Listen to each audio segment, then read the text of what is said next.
저희가 준비한 3위와 7위, 먼저 이 얘기부터 만나보겠습니다. 정치권에 도대체 언제 첫 발을 뗄지 초미의 관심인 윤석열 전 총장이 다시 한번 대권 수업에 나섰습니다.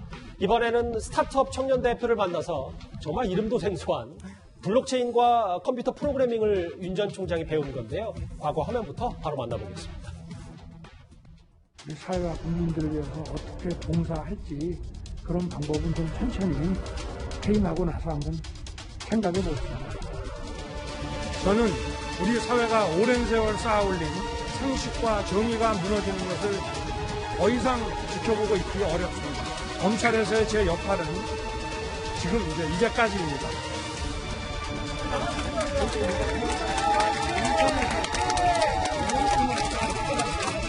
추후에 입당이라든지 정치적인 본격적 행보를 언제쯤 보이실 예정이실까요?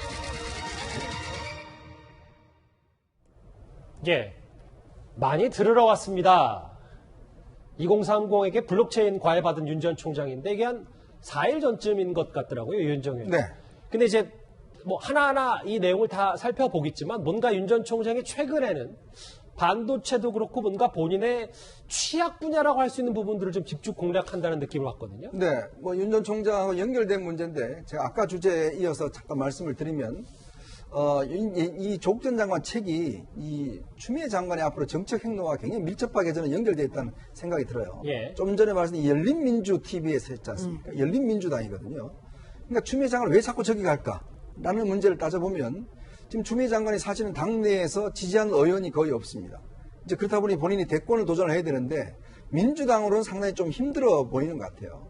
이제 그런 의미에서 보자면 윤 총장과의 대립각, 조국 전 장관 문제 등등을 보면 저는 열린민주당 쪽으로 상당히 좀 기울지 않냐는 제 개인적인 추측을 드리고 이제 그런 상황에서 이제 윤 전 총장의 행보를 보면 윤 전 총장도 이제 아마 본격적으로 이제 정치에 좀 뛰어들면서 지금 이제 블록체인 관련된 거 이야기하지 않습니까? 왜냐하면 이게 지금 20대들이나 30대들 요즘 보면 가상화폐가 굉장히 지금 많이들 하지 않습니까? 가상화폐의 핵심적 기술이 바로 블록체인 기술입니다. 이 블록체인이라는 게 암호화 기술인데요. 그렇죠. 저도 잘 몇 번 해봐도 잘 모르겠더라고요. 근데 이제 예전에 뭐 포트란, 코볼 이렇게 우리가 코딩하는 기술을 이제 대학 다닐 때 배웠는데 아마 윤 전 총장도 그 이야기를 한 것 같은데 실제로 그동안의 쭉 과정을 보면 우리 사회의 중요한 문제, 이런 문제에 대해 윤 전 총장이 이제 노동 문제, 뭐 그다음에 남북 관계 이런 걸 이제 이야기해 왔지 않습니까? 근데 최근에 보면 반도체를 가고 여기 지금 벤처 기업을 가거든요. 이거는 이제 앞으로 우리 미래 문제거든요. 예. 그러니까 보면 우리 사회의 핵심적 문제와 미래 문제, 그러니까 본인이 앞으로 이야기해야 될 거리들 이런 것들과 관련돼서 이제 행보를 하나씩 해 나가는 거 아닌가? 저는 이걸 보면 이제 나올 때가 거의 다 된 것 같다. 즉 미래 이야기를 하면 본인이 뭔가 이제 핵심적으로 어떤 메시지를 던져야 될지에 대해서 대충의 가닥을 잡아가는 게 아닌가라는 그런 측면에서 이번 행보는 이제 본격적인 정치 행보를 하기 전에 거의 마무리 짓는 행보가 아닌가라는 저는 보고 있습니다. 근데 이현주 의원님 앞서 추미애 전 장관을 지지하는 민주당 의원들이 뭐 거의 없다라고 말씀하셨는데 뭐 우리가 사실 그게 예파가요. 예. 그러니까 지금 이제 뭐 포럼이나 이런 데 다 있지 않습니까? 예. 그러니까 거기에 이제 추미애 장관 나는 가겠다라고 하는 분이 아직까지 없다라는 제 이야기입니다. 근데 뭐 다만 우리 170명 민주당 의원들 다 전수조사해서 우리가 또 추 그렇죠. 전 장관 지지하는지 안 하는지는 우리가 알아본 건 아니니까요. 그 뭐 너무 단언할 필요는 없을 것 같습니다.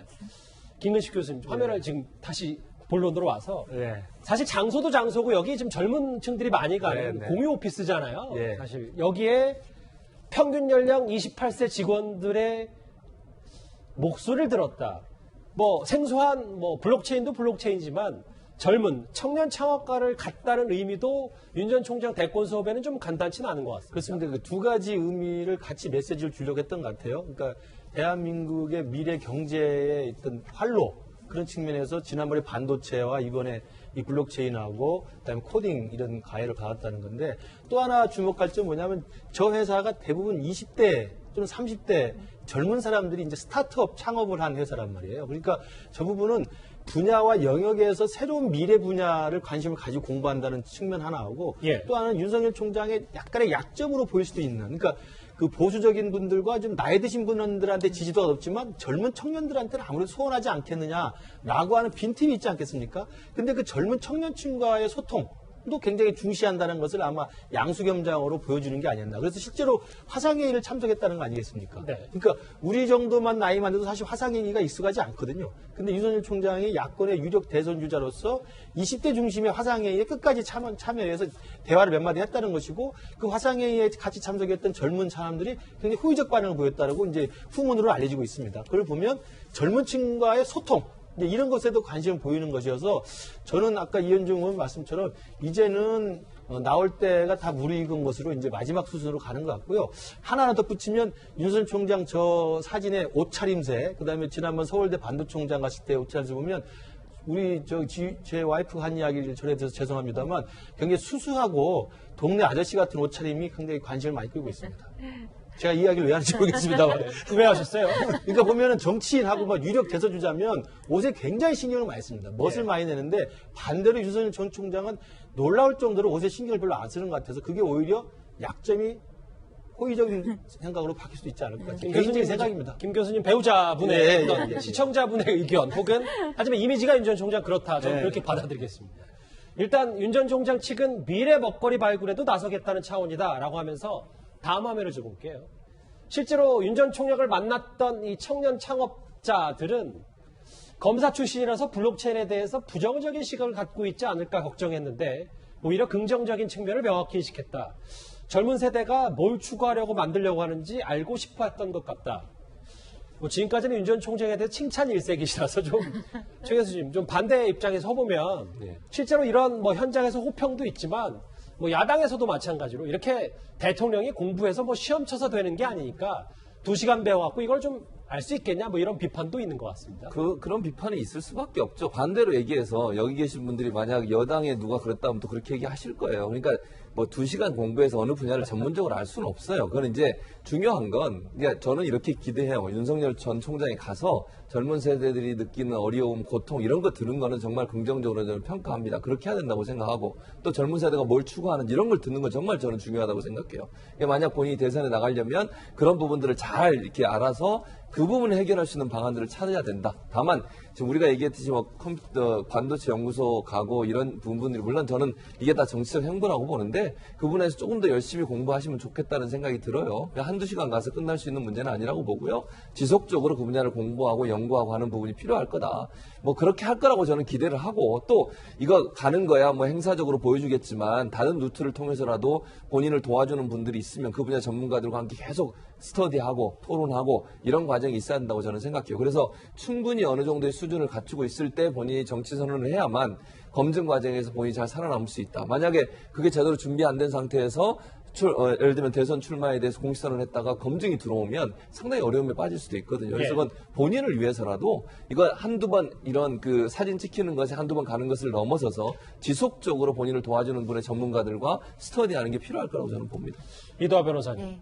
앞서 뭐 이현정 의원님과 김근식 교수님 두 분은 어느 정도 이제 전면 등판 시기가 무르익었다고 했는데 실제로 아직도 대권 수업 과목이 남은 건지 조금 뭐 시간은 좀 더 늦춰질 거라는 전망도 동시에 있거든요. 그러니까 저도 사실 막 직접 전화해서 물어볼 사이는 아니어서 이제 주변의 분들한테 물어보니까 주변 분들은 이제 법조인들이 좀 있죠. 제가 물어보는 사람. 그러니까 그 사람들이 얼마나 윤석열 전 총장과 정치적인 부분을 의논을 하는지는 모르겠어요. 근데 그분들은 조금 늦게 나갔으면 좋겠다 이렇게 얘기를 하시는 것 같아요. 근데 그분들은 사실은 법조인들이니까 기본적으로 그 생각이 강했어요. 우리는 뭐 전당대회 이런 얘기를 많이 했는데 그분들은 검찰총장이 정해지고 취임을 해야 뭐 이제 그래야 전직 검찰총장이지만 현직 검찰총장이 자리 잡고 있어야지 조금 자유로워진다. 그러니까 그 부분은 해결이 돼야 되니까 이제 6월이어야 하고 그리고 그 뒤의 시점은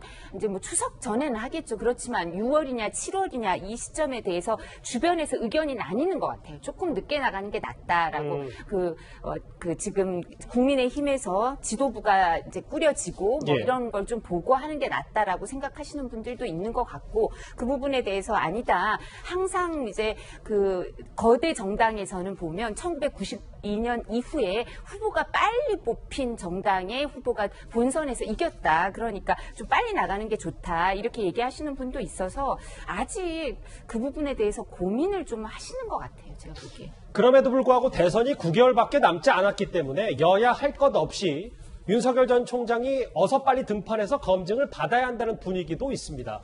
실제로 최근에 여당 대표는 이미 윤석열 파일을 쌓아두고 있다.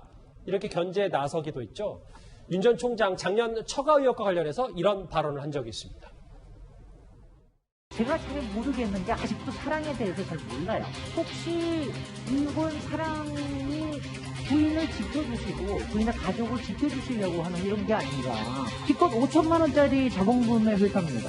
도대체 어떻게 해서 이렇게 모으고 여자가 이렇게 재산을 모았느냐에 대한 거는 저희 집사람은 어디 가서 남편이 공무원이라 검사라는 얘기도 안 합니다. 그렇게 그거는 그냥 저도 제 처를 옹호하려고 하는 것이 아니고 정당하게 일하는데 근거 없이 의혹을 막 제기해서 이렇게 하면 저는 누가 분식을 하겠습니까? 저는 그거는 좀 부당하다고 생각합니다. 그런 자료나 무슨 근거가 있으면은 그건 얼마든지 엄정하게 하십시오. 이 집권 여당 대표의 윤석열 파일 언급이 꽤 지금 여러 파장들이 좀 있었는데 이현정 의원님, 네. 이게 시작이 추미애 전 장관이 국회에서 봤던 윤 전 총장 관련 파일이 그것이냐, 벌써부터 이 얘기로 좀 뜨겁습니다. 그러니까 딱 이때가 되면 항상 이 파일 이야기, X 파일 이야기, 이런 것들이 이제 여의도 정가에서 나오고 있지 않습니까? 항상 역대 선거 때마다 다 나왔었고요. 실제로 그게 선거에 직접적인 영향을 미치는 사례도 많습니다. 김대엽 파일 같은 경우는 상당히 큰 영향을 미쳤고요. 지난 대선만 하더라도 드루킹이 결정적으로 많은 역할을 했지 않습니까? 이게 사실 우리 정치가 어떤 사람에 대한 이제 이 검증이라는 것을 빌미로 해서 사실 이제 공격을 하는 걸로 삼는 거거든요.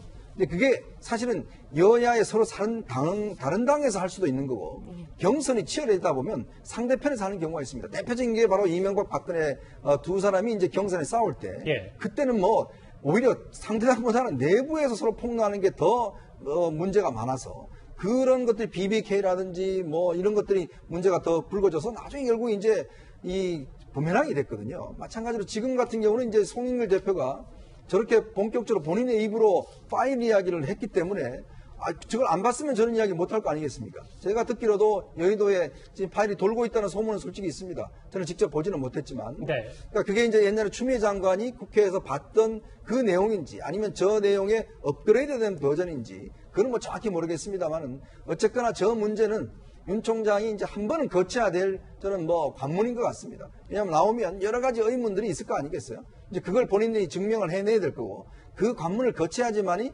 아마 이제 대선 후보로서 자리를 잡을 겁니다. 그런데 문제는 저게 어떤 사실관계와 근거에 의해서 하는 건 모르겠지만 이게 일방적인 마타도라든지 이것들이 한 곳으로 몰아가 버리면 흑색전쟁이요. 그렇죠. 이게 상당히 문제가 되는 거 아니겠습니까? 예전에 아시겠지만 일간지 같은 경우는 윤 전 총장이 김학의 전 차관 관련됐던 그 사건으로부터 무슨 접대를 받았다. 이게 이제 그냥 일간지 신문에 대대적으로 보도가 됐잖아요. 나중에 올라 보니까 다 허위 사실이었지 않습니까? 근데 그거는 시간이 있었기 때문에 허위가 증명될 수 있는 게 되는데 만약에 이게 대선 한 3-4달 앞두고 예를 들어 윤 전 총장이 그런 접대를 받았다 하더라. 그게 검찰 내에서 나왔다. 이렇게 하면 증명될 시간이 없거든요. 그러면 그냥 국민들은 그걸 사실인 것처럼 알고 그냥 하는데 대선 끝나고 나는데 그거는 검사가 조작했다더라. 이렇게 돼버리면 상당히 황당한 일이 되는 거거든요. 그래서 사실은 이게 참 양날의 칼입니다. 어떤 면에서 보면 이 대선에 악영향을 미치도 있고 또 이거 한 번은 거쳐야 될 그런 관문인 것 같습니다. 김건식 교수님, 일부 보도를 좀 인용해 보니까 실제로 그 파일에 실체가 있다면 크게 세 부분으로 나누고 눈에 띄는 건 본인보다는 배우자 그리고 장모 이 건들이 윤 전 총장에게 아킬레스건이 될 것이다 라는 내용들도 지금 보도가 나와 있습니다. 제가 생각해도 저렇게 크게 세 범주일 것 같아요. 만약에 민주당 측에서 파일을 차곡차곡 쌓고 있다고 한다면 여의도라는 게 그 양지에서 열심히 뛰는 사람도 있지만 음지에서 저런 것들 모으는 분들이 당연히 있습니다. 그럼 음지에서 모으는 분들은 당연히 저 세 가지 부류로 나눠가지고 아마 파일들을 여기저기 수송을 할 텐데 제가 생각할 때는 예상했던 부인 문제나 장모 문제는 충분히 지금까지 많은 이야기가 나왔고 장모 문제 같은 경우는 스스로 이제 한번 재판이 끝난 상황인데 지금 마지막 남은 재판이 지금 진행 중이고요. 부인 문제도 지금 수사를 하고 있고 그다음에 일정 정도 언론에서 일정 걸렸는데 그 외에 나머지들이 나올 수가 있죠. 그러나 저 두 가지 같은 경우는 제가 볼 때 예전에 노무현 대통령이 후보실에 했던 것처럼 그렇다고 제가 부인을 버려야라는 겁니까? 라고 하는 식으로 정치적으로 이걸 정리할 수 있는 상황은 됩니다. 문제는 이제 1번이 만약에 튀어나올 때 본인 거예요. 그렇습니다. 본인 문제가 튀어나왔을 때 윤 총장이 어떻게 할 것인지 그리고 그게 팩트가 맞는지 아닌지 대응을 어떻게 할 것인지 이 부분은 아마 네거티브 중에서도 윤 전 총장 측에서도 저 부분에 대해서는 사실관계를 미리 다 취합을 해서 대비를 단단히 해야 될 것으로 보입니다. 정치권에서도 오늘 여야 의원 공방이 있었습니다. 화면 만나보겠습니다. 집권당 대표가 된 이 시기에 그런 옛날에 이미 한물간 공작 정치를 하겠다고 선언하는 거나 마찬가지인 이야기를 하시는 게 여전히 오만 교만이 하늘 찌르는구나. 대한민국 정당 역사를 통틀어 보면 이 공작 정치와 정보기관을 통한 이런 기초사, 이것의 대명사, 이것의 대표 선수, 그것은 국민의힘이었습니다. 윤석열 파일에 대해서 윤 전 총장 측은 일부 보도를 인용하니까요. 약점 잡힐 일이 있었으면 시작도 안 했을 것이다. 문제될 일 전혀 없다. 이런 반응입니다. 그러니까 아마 이제 시작이라는 게 본인의 정치 시작을 의미하는 것 같아요. 그러니까 아마 그런 의도로 보면 본인이 정치를 시작한다고 생각하고 의사를 밝힐 때는 이미 문제가 없다라고 얘기하고 뭐 당연히 본인 입장을 그렇게 얘기할 수밖에 없죠. 중요한 건 정말 이제 민주당에서 만약 여러 제보를 받아서 그런 게 있다고 하면 그게 나오면 그게 정말 윤 총장이 많이 맞는 건지 아니면 그게 정말 어떤 후폭풍을 불러일으키지 아무도 모르는 상황이잖아요, 지금은. 그리고 지금 현재 우리가 예측하는 세 가지 외에 다른 게 또 나올 수도 있는 거고요. 그건 아무도 모르는 상황이니까 이제 좀 지켜봐야 될 것 같아요. 민주당이 만약에 뭐 민주당도 마찬가지고 국민의힘도 마찬가지예요. 누가 여당의 대표가 되면 뭐 예를 들면 경선에서 누군가가 후보가 되면 그 공격하기 위해서 파일 만들겠죠, 당연히. 그래서 거기서 어떤 얘기가 나올지는 지금으로서는 알 수 없는 상황이고 윤 총장 입장에서 당연히 본인은 문제 없다고 얘기할 수밖에 없는 상황이에요. 이거는 좀 지켜봐야 되는 일이라는 생각이 듭니다. 자, 쭉 이어지고 있는 조국의 시간, 윤석열의 시간 저희 뉴스탑 하나하나 정리를 해봤습니다. 그럼 여기서 분위기를 많이 바꿔보도록 하겠습니다.